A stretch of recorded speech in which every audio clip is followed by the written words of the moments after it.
जो गुजर गया उसके बारे में मत सोचो और भविष्य के सपने मत देखो। केवल वर्तमान पर ध्यान केंद्रित करो। अपनी स्वयं की क्षमता से काम करो, दूसरों पर निर्भर मत रहो। आप पूरे ब्रह्मांड में कहीं भी ऐसे व्यक्ति को खोज लें जो आपको आपसे ज्यादा प्यार करता हो।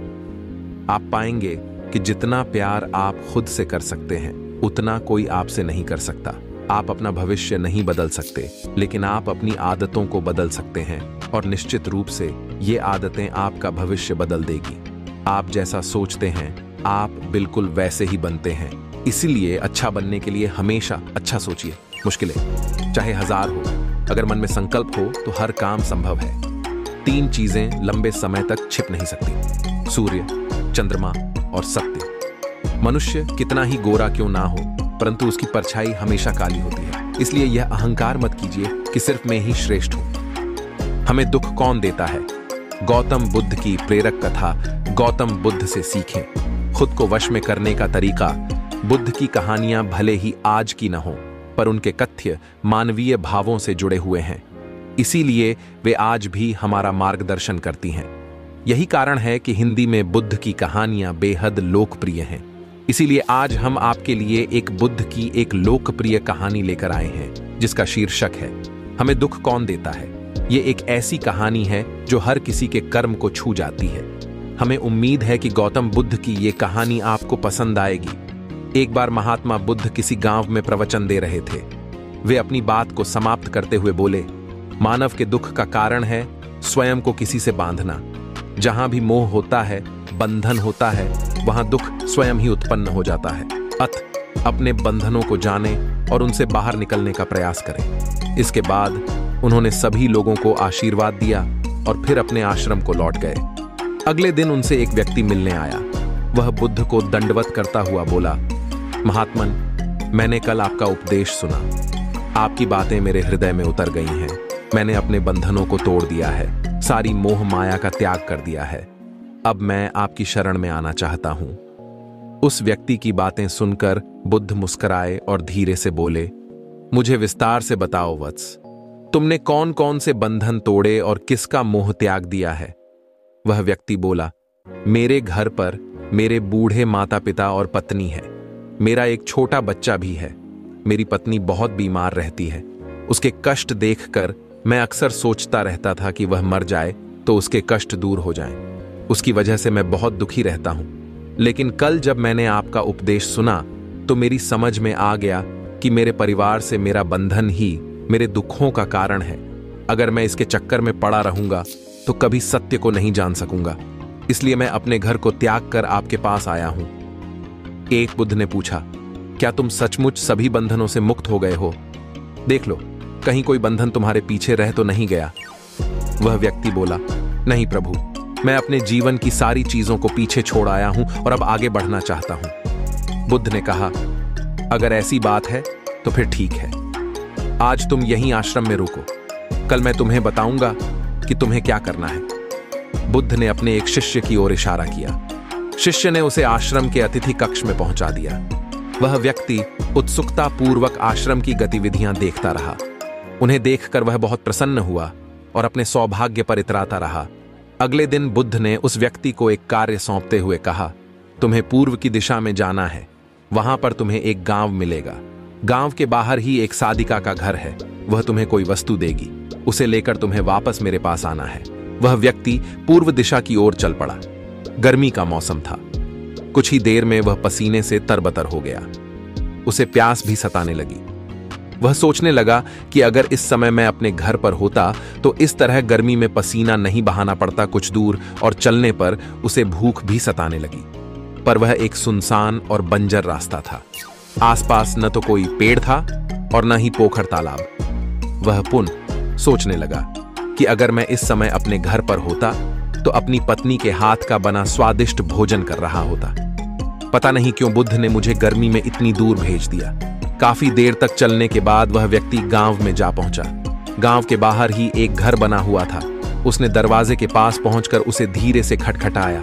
दरवाजे को एक साधिका ने खोला। उसके चेहरे पर एक अद्भुत तेज था। वह व्यक्ति उसे देखकर मंत्रमुग्ध हो गया। साधिका ने उसे अभिवादन करते हुए कहा, मैं जानती हूं कि आपको बुद्ध ने भेजा है, आप अंदर आ जाएं। वह व्यक्ति घर के अंदर चला गया। साधिका के कहने पर उसने पानी से हाथ मुंह धोया और एक चटाई पर बैठ गया। साधिका ने उसके सामने भोजन की थाली रख दी। वह जल्दी जल्दी भोजन करने लगा। अचानक उस व्यक्ति की नजर साधिका के पैरों पर पड़ी। उसके पैर बहुत सुंदर थे। वह उन्हें देखता ही रह गया। तभी साधिका ने उसका ध्यान भंग किया। वह बोली, जिस व्यक्ति को बुद्ध के चरणों में स्थान मिल जाता है, फिर उसे किसी अन्य के चरणों की आवश्यकता नहीं पड़ती। साधिका की बात सुनकर वह व्यक्ति लज्जित हो गया और नजरें नीची करके चुपचाप भोजन करने लगा।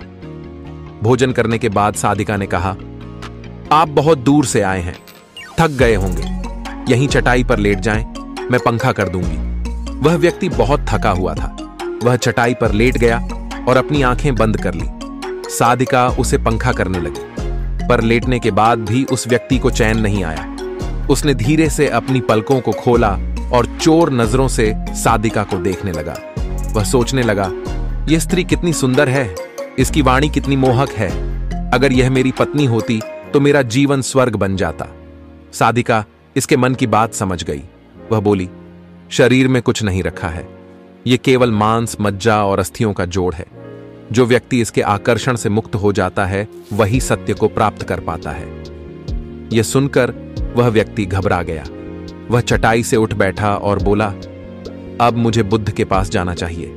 कृपया आप मुझे वह सामान दे दें जिसके लिए बुद्ध ने कहा था। साधिका ने मुस्कुराकर जवाब दिया, बुद्ध ने आपको जिस कार्य के लिए भेजा था वह पूर्ण हो चुका है। साधिका की यह बात उस व्यक्ति को समझ में नहीं आई। वह दरवाजे की ओर बढ़ चला। दरवाजे के पास पहुंचकर वह एक क्षण के लिए रुका और पलटकर बोला, क्या आप अंतर्यामी हैं? आपने मेरे मन की बातें कैसे समझ ली? वह स्त्री मुस्कुराते हुए बोली, बुद्ध की कृपा से मैं मोह, माया से ऊपर उठ चुकी हूं, इसीलिए भावनाओं से निर्लिप्त हूं और किसी के चेहरे को देखकर उसके मन में उठने वाले विचारों को समझ लेती हूं। उसकी बातें सुनकर वह व्यक्ति एक बार पुनः लज्जित हुआ और सोचने लगा कि जिस स्त्री ने सच्चे मन से मेरा सत्कार किया, मैं उसके बांधे में क्या क्या सोचता रहा। उसके बाद वह बुद्ध के आश्रम की ओर लौट पड़ा। आश्रम में पहुंचकर वह व्यक्ति बुद्ध के चरणों में गिर पड़ा और बोला, महात्मन, मुझे क्षमा कर दें, मैं बड़ा पापी हूं।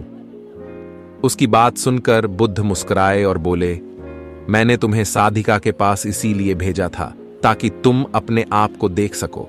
अब मुझे बताओ, क्या तुम सचमुच मोह और बंधन को त्याग चुके हो? वह व्यक्ति कुछ नहीं बोला। वह नजरें नीची किए चुपचाप खड़ा रहा। बुद्ध ने कहा, बाहरी बंधन और मोह को त्यागने से हम बंधन मुक्त नहीं होते। दरअसल बंधन और मोह हमारे भीतर होता है। तुमने परिवार को छोड़ दिया और सोचा कि मैं बंधन मुक्त हो गया, लेकिन जैसे ही तुम्हें अवसर मिला, तुम्हारे भीतर का मोह जाग उठा और इसी वजह से आज तुम अपने आप को पापी समझ रहे हो। मुझे क्षमा कर दें प्रभु। उस व्यक्ति ने अपने हाथ जोड़ दिए। फिर वह धीरे से बोला, आप सही कह रहे हैं, मैं केवल अपनी पत्नी से पीछा छुड़ाना चाहता था। वह बहुत बीमार रहती है। 1 वर्ष से हमारे बीच संबंध भी नहीं बन पाए। मैं कुछ ज्यादा कमाता भी नहीं हूं, इसलिए मैं अपने परिवार के दायित्वों का निवर्हन भी ठीक ढंग से नहीं कर पा रहा हूं। शायद इसीलिए मैं अपने परिवार से पीछा छुड़ाना चाहता था, पर अब मैं समझ गया हूं, मेरा परिवार ही मेरा सत्य है और उसके दायित्वों का निवर्हन ही असली कर्म है। बुद्ध बोले, मैं जो कुछ भी कहता हूं वह अपने अनुभव के आधार पर कहता हूं। लोग मेरी बातों को सुनते तो हैं, पर वे अपने स्वार्थ के अनुसार ही उसका अर्थ ग्रहण करते हैं। इसीलिए मोह, माया, कामना, इच्छा, वासना, क्रोध को लोग बाहर की ओर खोजते हैं, जबकि यह हमारे भीतर ही है। हम दूसरों को देखकर तरह तरह की कामना करने लगते हैं। कामना से इच्छा जन्म लेती है, इच्छा से वासना पैदा होती है और वासना की पूर्ति न होने पर क्रोध उत्पन्न होता है। ये सब एक दूसरे से जुड़े हुए हैं। क्रोध के लिए हम सदैव दूसरे को जिम्मेदार ठहराते हैं, जबकि क्रोध का स्रोत हमारे भीतर है। तुम चाहोगे तो क्रोध आएगा, तुम चाहोगे तो क्रोध नहीं आएगा। इसी तरह बंधन बाहर नहीं होते, हमारे मन में होते हैं। हम मन से ही किसी से बंध जाते हैं और मन के कारण ही हम दुख पाते हैं। लेकिन जो व्यक्ति इन बातों की गहराई तक पहुंच जाता है वह दुखों से हमेशा हमेशा के लिए मुक्त हो जाता है। गौतम बुद्ध से सीखें खुद को वश में करने का तरीके। एक बार गौतम बुद्ध एक शहर में प्रवास कर रहे थे। उनके साथ कुछ शिष्य भी थे। एक दिन उनके शिष्य शहर में घूमने के लिए निकले। वे शहर में घूम ही रहे थे कि तभी शहर के कुछ लोगों ने उन्हें अपशब्द कहे। उनके बुरे शब्दों को सुनकर शिष्यों को बहुत बुरा लगा और वे वापस लौट गए। बुद्ध ने देखा कि शहर से लौटकर आए उनके सभी शिष्य बहुत क्रोध में दिखाई दे रहे हैं। उन्होंने शिष्यों से पूछा, क्या बात है, आप इतने तनाव में क्यों हैं? बुद्ध ने कहा, क्या किसी और जगह तुम अच्छे व्यवहार की अपेक्षा रखते हो? दूसरे शिष्य ने कहा, इस शहर से तो अच्छे लोग ही होंगे। तब गौतम बुद्ध बोले, किसी जगह को सिर्फ इसलिए छोड़ देना ठीक नहीं कि वहां के लोग बुरा व्यवहार करते हैं। हमें तो कुछ ऐसा करना चाहिए कि जिस स्थान पर भी जाएं, उस स्थान को तब तक नहीं छोड़ें जब तक अपनी अच्छाइयों से वहां के लोगों को सुधार न दें। हम जिस भी स्थान पर जाएं, वहां के लोगों का कुछ न कुछ भला करके ही वापस लौटें। बुद्ध ने कहा, जिस प्रकार युद्ध में बढ़ता हुआ हाथी चारों तरफ के तीर सहते हुए भी आगे बढ़ता जाता है, ठीक उसी तरह उत्तम व्यक्ति भी दूसरों के अपशब्दों को सहते हुए अच्छे कार्य करता रहता है। खुद को वश में करने वाले प्राणी से उत्तम कोई और नहीं हो सकता। और चैनल को सब्सक्राइब और वीडियो को ज्यादा से ज्यादा शेयर करें।